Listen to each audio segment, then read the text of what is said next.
म चाहिँ यो स्कुल पढ्ने भाइहरूलाई के भन्न चाहन्छु भन्दाखेरि होइन, तपाईँहरूले चाहिँ पढाइमा चाहिँ एकदमै फोकस गर्नुपर्छ। प्लिज पढिदिनु होला। घरमा बाबा आमाले धेरै सपना देख्नु भएको छ तपाईँहरूको लागि, तपाईँहरूको भविष्यको लागि त बाबा आमाले कति दुःख गर्दैछ हेर्नु त, धेरै दुःख गर्दै हुनुहुन्छ नि। बाबा आमाको दुःख सम्झिनु होला। घरको जिम्मेवारी बोक्नुपर्छ तपाईँले भोलिको दिनमा। धेरै कुरा फेस गर्न छ तपाईँहरूले, अनि त्यही भएर अहिलेबाट नै तपाईँहरू चाहिँ माइन्डलाई चाहिँ एकदमै फोकसमा राख्नु।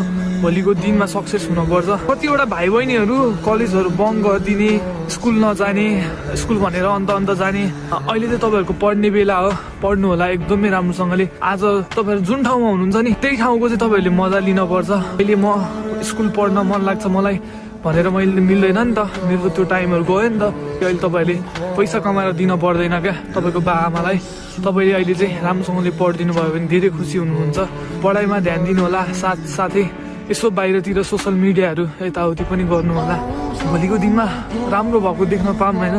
बाबाको सपना पुरा गर्नु नै आफ्नो ठुलो सपना हो जस्तो लाग्छ मलाई चाहिँ। अनि कति भाइहरूले चाहिँ अलिकति नपढिदिने, यताउति सोसल मिडियामा टिकटकहरू युट्युबहरू चलाएर बस्ने, गेम खेल्ने बढी यस्तो गर्नु हुँदो रहेछ। होमवर्कहरू नगर्ने, स्कुल जान्छु भनेर अन्त जाने, साथीभाइहरूको सङ्गत गरेर जे पाए त्यही खाने, यस्तो गर्नु हुँदो रहेछ क्या। प्लिज यो चाहिँ मनबाट नै भन्छु म तपाईँहरूलाई होइन। यो कुराले चाहिँ तपाईँहरूलाई भोलि पर्सि जीवनमा धेरै असर पार्नेछ।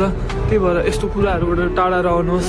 हुन्छ नि, साथीभाइ सङ्गत गर्नुपर्छ, जस्तो सुकै साथीको पनि सङ्गत गर्नुपर्छ, चाहे ट्यापे होस् चाहे जे सुकै होस्। तर खाने नखाने चाहिँ आफ्नो हातमा छ क्या। कसैले तपाईँलाई कर लगाउँदैन, कर लगाए पनि खाने र नखाने तपाईँमै भर पर्छ क्या। प्लिज त्यस्तो कुराहरूबाट चाहिँ टाढा रहनु होला। अनि घरमा बाबा आमाको सपनाको लागि चाहिँ दिनरात मिहिनेत गरेर हुन्छ कि के गरेर हुन्छ, जसरी गर्न सकिन्छ गर्नु होला। अनि पढाइमा चाहिँ एकदमै फोकस राख्नु होला।